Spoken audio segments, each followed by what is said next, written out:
Puji Tuhan, Shalom, selamat pagi Bapak Ibu Saudara yang diberkati Tuhan. Berjumpa lagi kita pada renungan saat pagi hari ini. Sebelum kita mendengarkan renungan firman Tuhan, mari kita berdoa. Bapa yang baik, kami bersyukur atas berkat kasih dan kemurahan-Mu bagi kami, di mana sepanjang malam Engkau telah menyertai kami dan kami boleh bangun saat pagi hari ini dengan tubuh yang sehat. Sebelum kami melangkah di hari yang baru ini, khususnya dalam setiap ibadah kami serahkan kehidupan kami ke dalam tangan-Mu dan kami siap untuk mendengarkan kebenaran firman-Mu. Berfirmanlah, hati kami telah siap. Haleluya. Amin. Puji Tuhan, Bapak Ibu Saudara yang diberkati Tuhan. Kita bersyukur atas setiap kebaikan dan kemurahan Tuhan, di mana pada saat pagi hari ini kita boleh bangun semuanya dalam keadaan tubuh yang sehat, yang baik, dan oleh karena kasih kemurahan Tuhan, kita masih bisa menikmati setiap anugerah yang terbaik Tuhan berikan bagi kita, yaitu kita masih bisa bernafas dan bersyukur atas kasih kemurahan Tuhan. Bapak Ibu Saudara yang diberkati Tuhan, renungan kita pada saat pagi hari ini, saya memberikan tema atau judul yaitu dasar-dasar pernikahan Kristen. Kita melihat fenomena akhir-akhir ini ada begitu banyak kejadian-kejadian yang terjadi mengenai hubungan antara suami istri.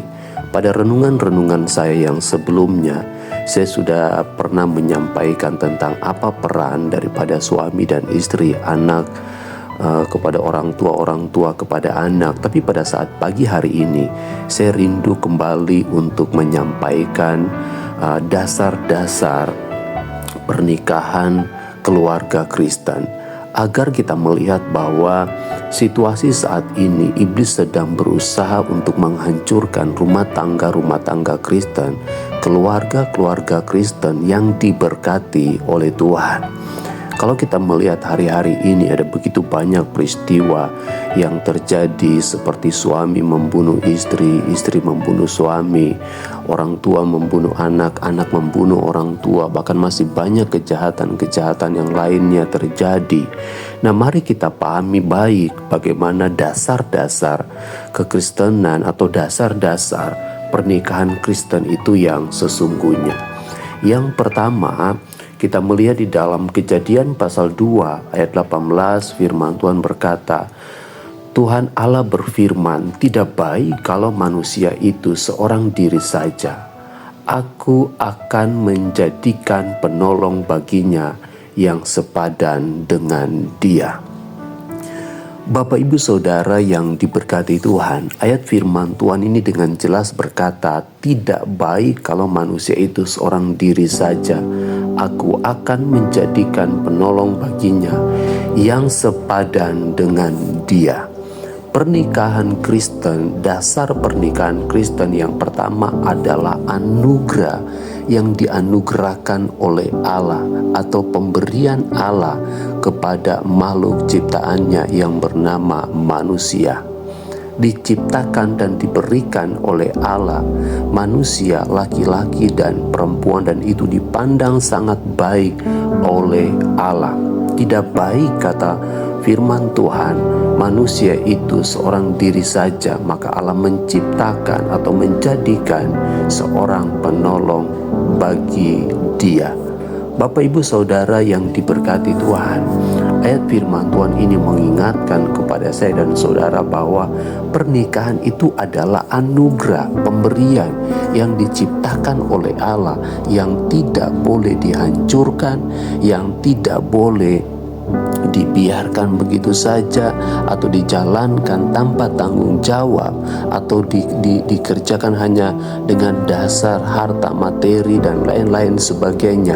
Tetapi pernikahan Kristen memiliki dasar pernikahan yang pertama adalah pemberian Allah, maka sesuatu yang diberikan oleh Allah kita harus menghargainya, kita harus menghormatinya, dan kita harus taat kepada Sang Pemberi, yaitu Allah itu sendiri. Kalau kita memahami tentang dasar pernikahan Kristen adalah anugerah pemberian Allah, maka kita akan menghargai pernikahan itu sebagai pernikahan yang kudus, pernikahan yang suci, pernikahan yang baik di hadapan Tuhan. Tidak ada penyelewengan di dalam suatu hubungan, tidak ada suatu hal yang menyakitkan atau saling menyakiti satu dengan yang lainnya, karena pada dasarnya kita memahami itu adalah anugerah pemberian Tuhan. Kemudian yang kedua, yaitu di dalam pernikahan itu adanya peran antara suami dan istri masing-masing yang diberikan oleh Allah. Untuk apa peran mereka ada sebagai seorang suami dan sebagai seorang istri, sebagai seorang penolong, saudara? Peran sebagai seorang suami adalah imam di dalam keluarga. Peran sebagai seorang suami adalah suami yang baik bagi istrinya. Peran seorang suami adalah ayah yang baik bagi anak-anaknya. Peran seorang suami adalah seorang pekerja yang akan memberi nafkah kepada keluarganya. Demikian juga dengan istri. Dikatakan firman Tuhan berkata, dia adalah seorang penolong bagi suaminya. Dia adalah seorang ibu rumah tangga. Dia adalah seorang ibu bagi anak-anaknya. Dia adalah suatu tiang doa bagi keluarganya. Jadi ketika kedua memahami atau mengerti peran mereka masing-masing di dalam keluarga, maka keluarga itu tentu akan terbangun dengan kokoh, dengan dasar kebenaran-kebenaran firman Tuhan. Firman Tuhan berkata di dalam Efesus pasal 5 ayat 22 dan 23, hai istri, tunduklah kepada suamimu seperti kepada Tuhan, karena suami adalah kepala istri sama seperti Kristus adalah kepala jemaat, dialah yang menyelamatkan tubuh. Karena itu sebagaimana jemaat tunduk kepada Kristus, demikian jugalah istri kepada suami dalam segala sesuatu. Hai suami, kasihilah istrimu sebagaimana Kristus telah mengasihi jemaat dan telah menyerahkan dirinya baginya untuk menguduskannya sesudah ia menyucikannya dengan memandikannya dengan air dan firman, supaya dengan demikian ia menempatkan jemaat di hadapan dirinya dengan cemerlang, tanpa cacat atau kerut atau yang serupa itu, tetapi supaya jemaat kudus dan tidak bercela. Demikian juga suami harus mengasihi istrinya sama seperti tubuhnya sendiri. Siapa yang mengasihi istrinya mengasihi dirinya sendiri. Sebab tidak pernah orang membenci tubuhnya sendiri, tetapi mengasuhnya dan merawatinya sama seperti Kristus terhadap jemaat, karena kita adalah anggota tubuhnya. Sebab itu laki-laki akan meninggalkan ayahnya dan ibunya dan bersatu dengan istrinya, sehingga keduanya itu menjadi satu daging. Rahasia ini besar, tetapi yang aku maksudkan ialah hubungan Kristus dan jemaat. Bagaimanapun juga bagi kamu masing-masing berlaku. Kasihilah istrimu seperti dirimu sendiri, dan istri hendaklah menghormati suaminya. Bapak ibu saudara yang diberkati Tuhan, ayat firman Tuhan ini memberikan satu dasar bagaimana peran antara sebagai seorang suami yang harus mengasihi istrinya, istri yang harus taat kepada suaminya sebagaimana taat kepada Allah, mengasihi sebagaimana mengasihi kepada Allah. Maka tugas dan peran masing-masingnya dapat dikerjakan dengan baik, karena pada dasarnya adalah firman Tuhan. Suami mengasihi istri, istri menjadi penolong bagi suaminya, taat dalam melakukan banyak hal. Itu yang kedua. Kemudian dasar pernikahan Kristen yang ketiga, yaitu komunikasi yang efektif. Komunikasi yang efektif ini artinya terbuka, jujur, dan saling menghormati. Ini adalah satu kunci bagaimana hubungan antara suami istri akan membangun satu hubungan yang sehat, tanpa adanya celah yang diberikan kepada iblis untuk menghancurkan setiap keluarga, setiap rumah tangga.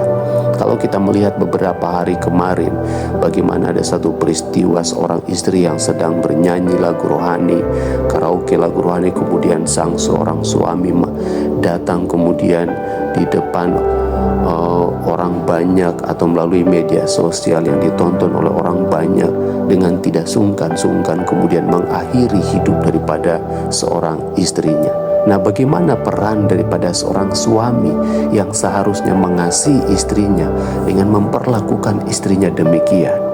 Atau yang sebaliknya yang kita lihat kejadian-kejadian yang lainnya, bagaimana seorang istri membunuh suaminya.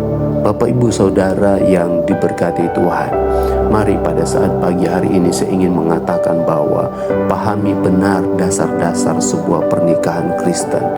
Karena ketika kita memahami pernikahan itu adalah anugerah pemberian Tuhan, ketika kita memahami peran kita masing-masing atau tanggung jawab kita masing-masing dan membuat satu komunikasi yang baik, maka saya percaya dengan dasar firman Tuhan ini, sebuah rumah tangga akan terbangun menjadi satu rumah tangga yang diberkati oleh Tuhan.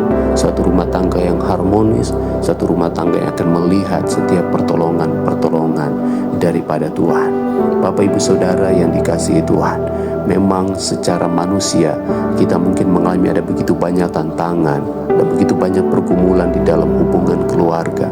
Tetapi mari kita dasarkan semua dengan kasih karunia Tuhan. Pernikahan adalah anugerah pemberian yang diberikan oleh Allah, yang harus kita pelihara baik, yang harus kita jaga baik-baik apapun kondisinya, apapun situasi yang kita hadapi.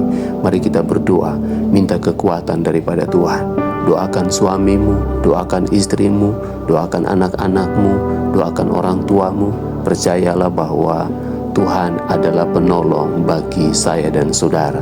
Karena kalau Tuhan yang menganugerahkan pernikahan itu di dalam sebuah keluarga, maka Tuhanlah yang akan menyertai, Tuhanlah yang akan menolong, Tuhanlah yang akan memberkati masa depan setiap keluarga. Mari kita berdoa. Terima kasih Bapa yang baik, kami bersyukur untuk renungan firman saat pagi hari ini.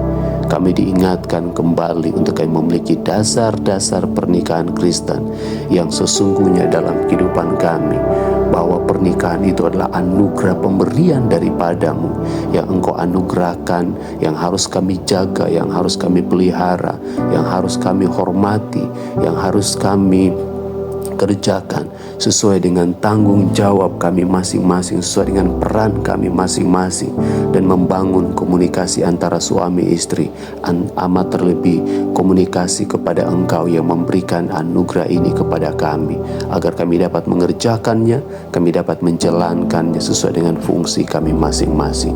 Berkati semua keluarga rumah tangga, orang-orang percaya saat pagi hari ini, khususnya mereka mendengarkan renungan pagi hari ini. Engkau memberkati mereka, berikan terus kekuatan dan damai sejahtera, sukacita sorga atas setiap keluarga, setiap rumah tangga, agar tercipta sebuah kerukunan dan kesanalah ada berkat-berkat Tuhan yang Tuhan perintahkan menjadi bagian milik kami. Terima kasih Bapa, terima kasih. Kami bersyukur dan kami masuk hari yang baru ini. Berkatilah kami semua. Hanya di dalam nama Yesus Kristus kami berdoa dan bersyukur. Haleluya. Amin. Puji Tuhan, selamat beraktivitas dan selamat beribadah. Tuhan Yesus memberkati kita semuanya. Shalom.